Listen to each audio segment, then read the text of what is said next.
military people. Would you please state your name? Paul Rivard, Senior. And where do you live, Paul? 75 Mechanic Street. I mean, have you lived in Hoosick Falls a long time, or? No, I moved here in 1938, and I married a girl on Clay Hill. Genevieve Bojack was her name at the time. I see. And, well, we were married... Where did you move from, Paul? I moved from Pittstown. From Pittstown.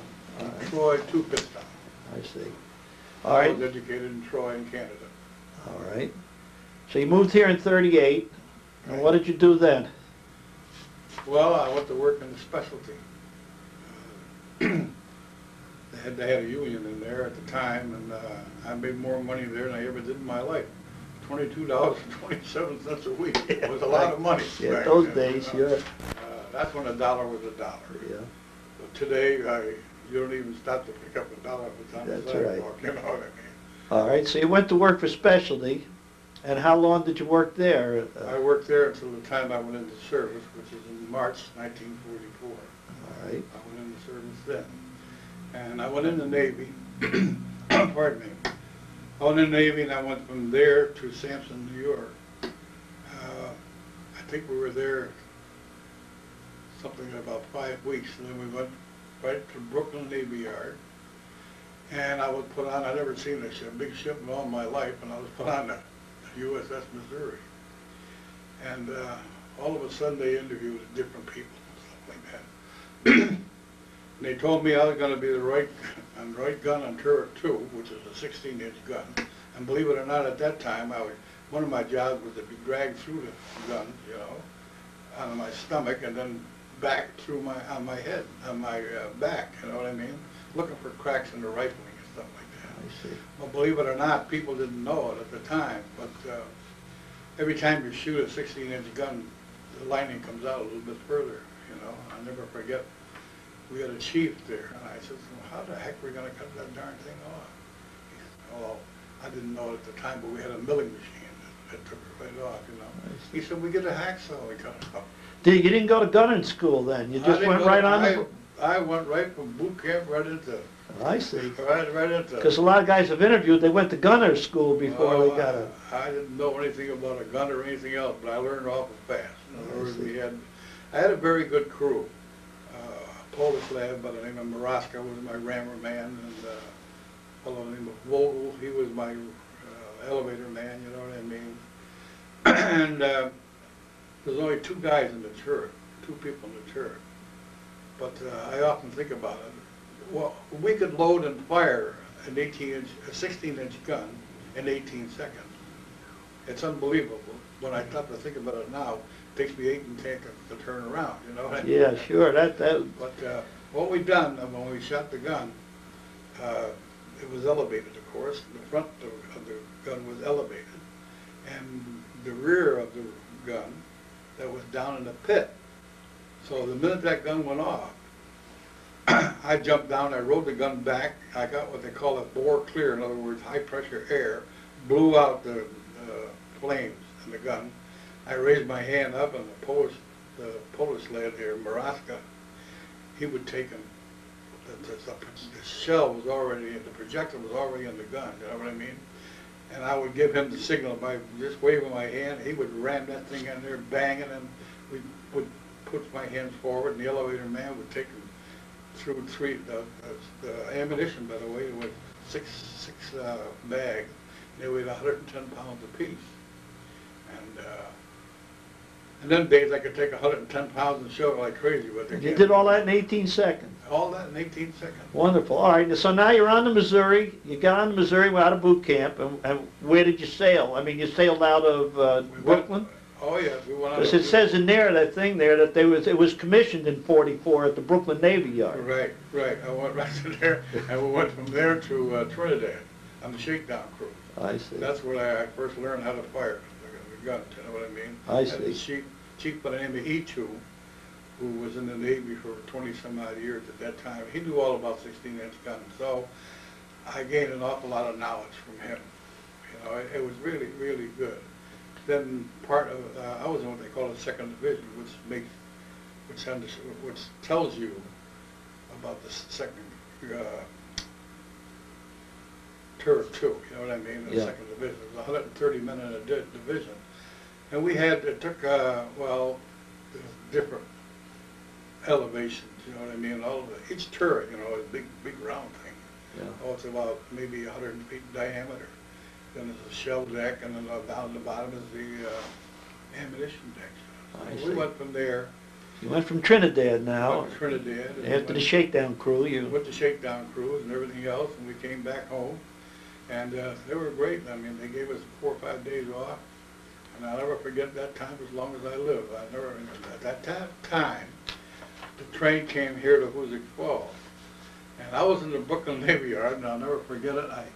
I put in for a long weekend pass because I was married at the time. I got married in '39. And my wife was expecting Paulette at the time, my daughter Paulette. We had 1 son. So I put in for a long weekend pass, and I had 68 cents in my pocket. Didn't I get the foolish pass? So I thought to myself, how the heck am I going to get, well, I was in Boston, I'm sorry, at the time. So I thought, well, if I can only get to Providence, Rhode Island, I'd be all set, you know. So I got on the train, and the guy says, 68 cents. Oh, trains were crowded in them days. Yeah, you know. sure, remember. So I had the 68 cents in my hand, and I said to the conductor, I'd like to have a ticket for as far as 68 cents would take me. He gave me that fishy look, and he kept right on walking. I said, boy, the shore patrol is going to come back any minute. Yeah, get you. The Frenchman's going to wind up in jail, you know, but you know, when you're away from home, you don't care, you know what I mean? So he came back about 15, 20 minutes later, and he punched, he said, where are you going? I said, Hoosick Falls, and blah, blah, blah. He started punching tickets in here. Here's the tickets down to Hoosick Falls. He says, here's a ticket back. He says, have a good time. Isn't that wonderful? You Great wouldn't story. never get that today. No, you know, great but story. These were the signs of I the see. times. So you came home, saw your wife, and Saw my wife, and and your saw boy. my kid, and and never saw him again for almost 2 years. You know what I mean? that was the last time you saw him for 2 years. Yeah. All right. We went from there, and no time at all, we were rubber stamped. In other words, out you go, you know. So we went through the Panama Canal, and we were on our way to the Pacific. And we just wound up in the last battle of the Philippines. That was just the mopping up operation and everything else. But the first major contact that we had was on Okinawa. We bombarded all ends of the Okinawa, you know what I mean? Yeah. And to fool the Japanese, not to tell them, you know, to point out to them exactly where we're going to land. But I think we landed in the hardest part of the whole foolish thing. In other words, there was no fighting. The guys landed, and there was no battling at all for 2 days. Yeah. In other words, we had them pretty well confused, you know. Yeah. But the third day, all the devil broke out. Yeah, I know. I've been reading about it. Yeah. Yeah, after about the third day, all hell was loose. And you people were bombarding, trying to soften up the enemy and to try to fool them. Bombarding wherever the top of the soldiers' heads, you know what I mean? Yeah. And wherever their division or the battery commander called for, we fired shots I on certain see. locations. You know. Okay. So after that island was secured, which is several weeks, I guess, we went there, from there to Ulysses, which is an island called Mogmog. I think everybody was in the Navy went there. I think so, but every other guy mentioned it. Yeah. Mogmog. And we weren't in there, I'll never forget. That was kind of what we called easy. In other words, it was, you could relax a little Good bit, duty, you know what yeah. I mean? And one night, I'll never forget it, they said that we were going to watch a movie. Gee, that was great. So they took and had a big screen, they put the darn thing up.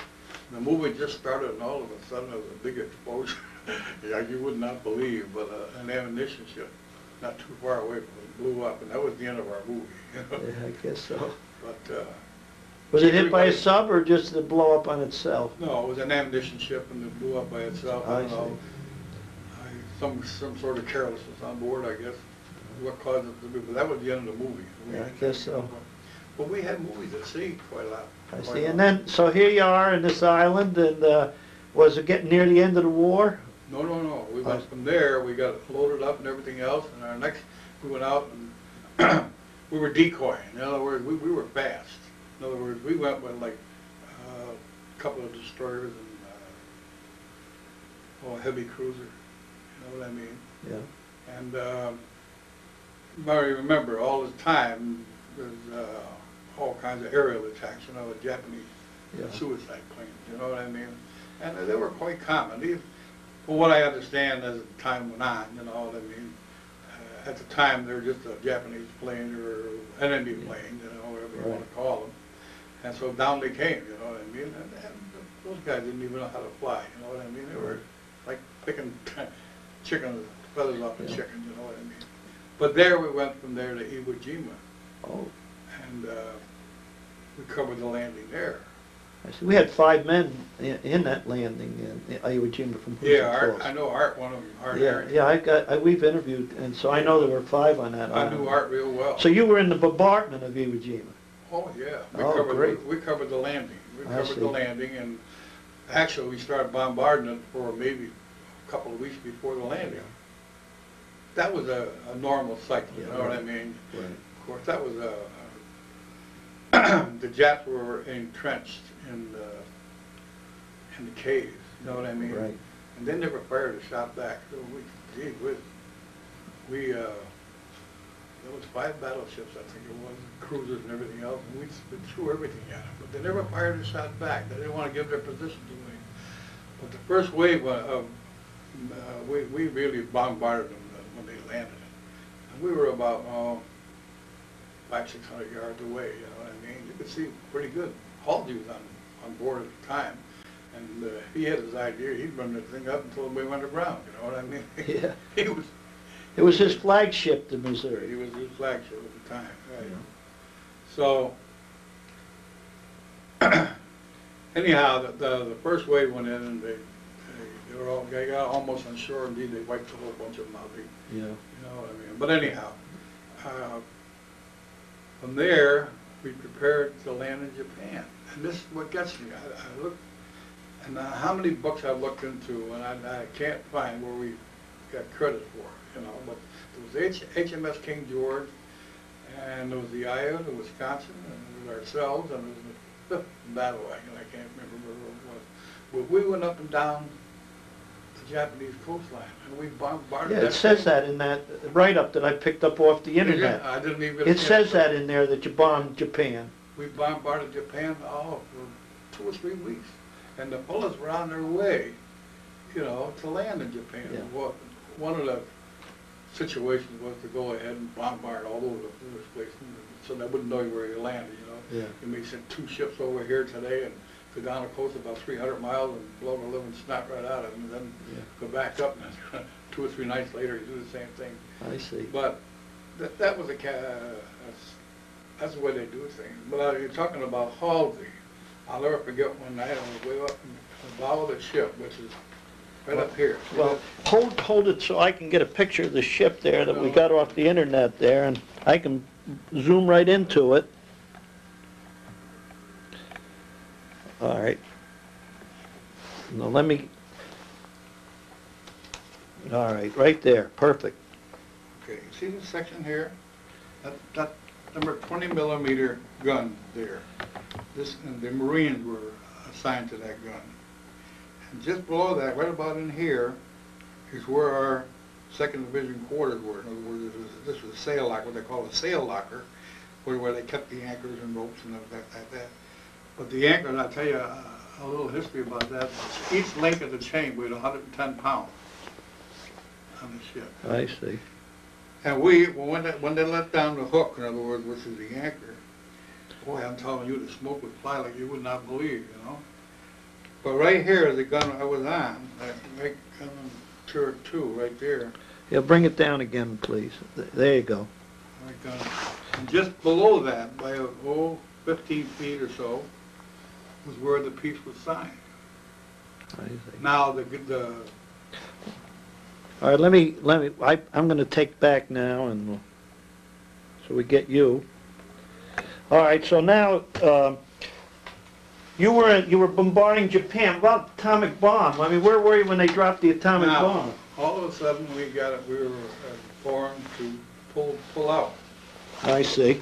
So we figured, what the heck, the idea was pulling out. Here we are, getting prepared for a landing. You know what I mean? Yeah.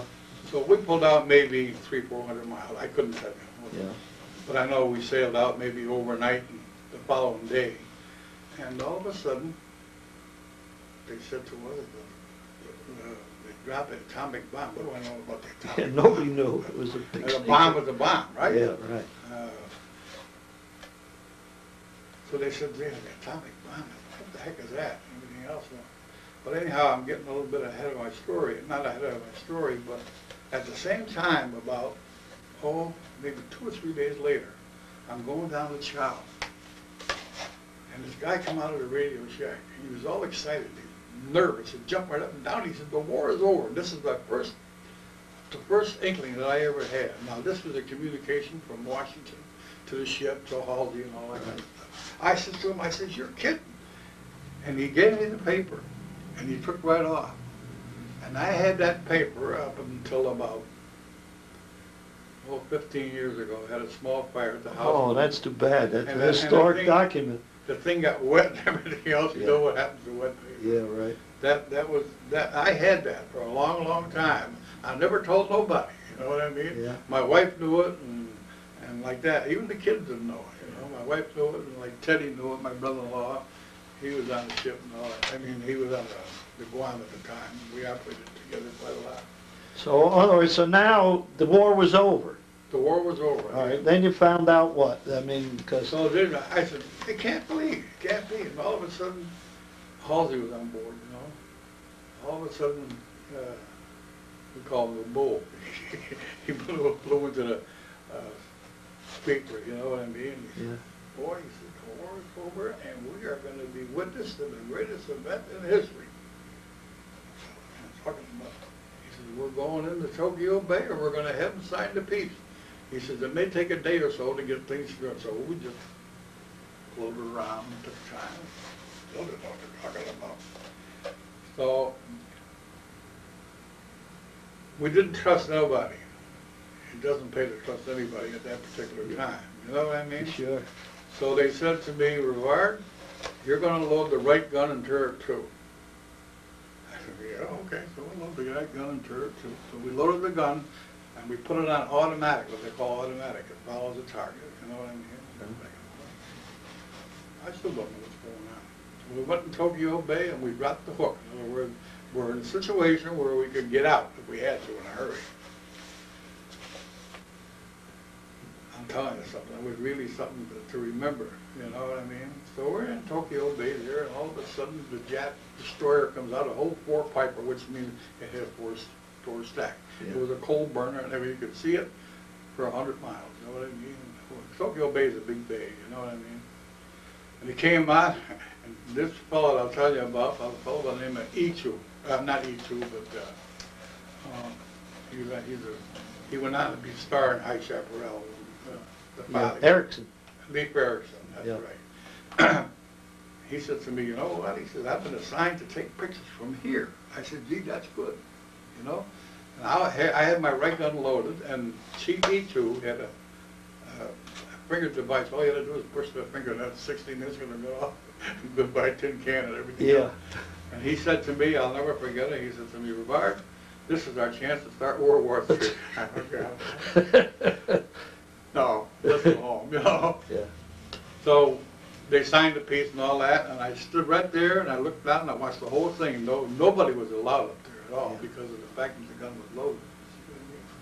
And the 2nd Division crew was off on the one side, and the 1st Division crew was off one side, and all these people came on, you know what I mean? Yeah. We looked down and watched the whole thing. We watched all the big shots and everything else, you know, and the Japanese came on board. And anyhow, we took the gun out of automatic because we had to bring it over the side, you know what I mean? Yeah. So as long as we knew darn well, as long as the Japs were there, they wouldn't start anything, you know. They weren't on board no more than 20 minutes. Signed all the goddamn peace, and they got back in again, and I jumped back in the turret and took all the card tables up and everything else. And I bet it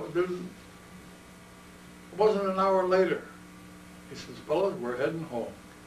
I said, you're heading home? All of a sudden, I think all the B-29s and every ship that the Navy had, every plane, it was from horizon to horizon. You couldn't even hear yourself think.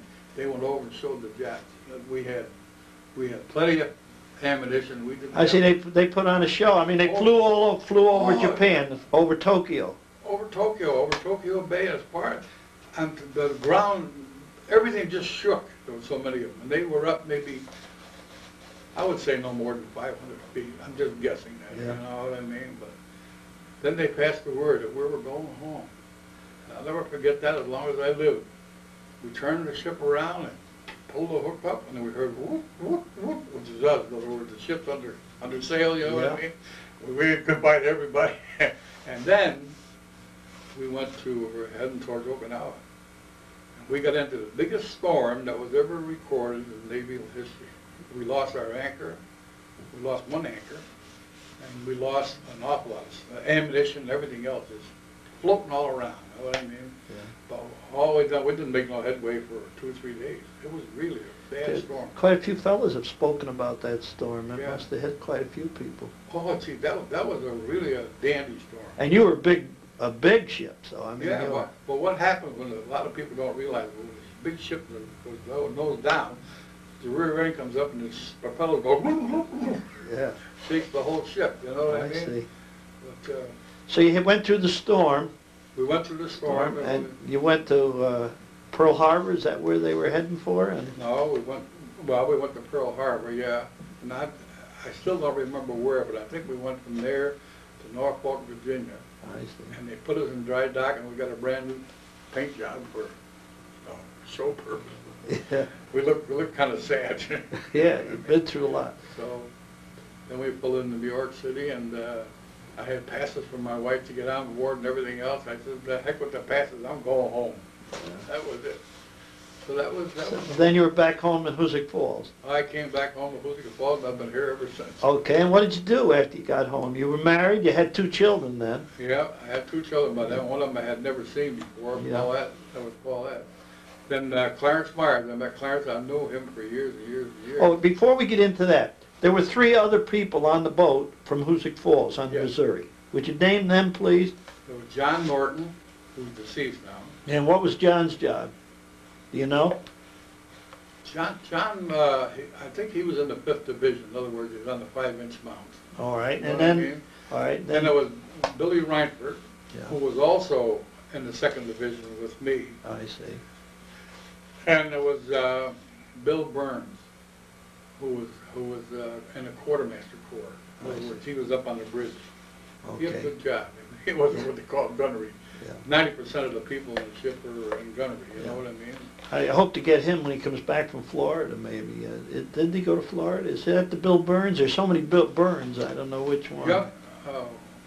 Did he marry Rita that worked in the post? Right, Yeah, right. so when he comes back from Florida, maybe I can Yeah. get him to tell his story. Yeah. All right, He- so, he could tell you about the same stories I would. yeah, right. So now, you're back in Hoosick Falls, married, you saw your daughter for the first time because you were away for 2 years, Right. and then where'd you go to work, or what happened in Hoosick I Falls? met Clarence Myers.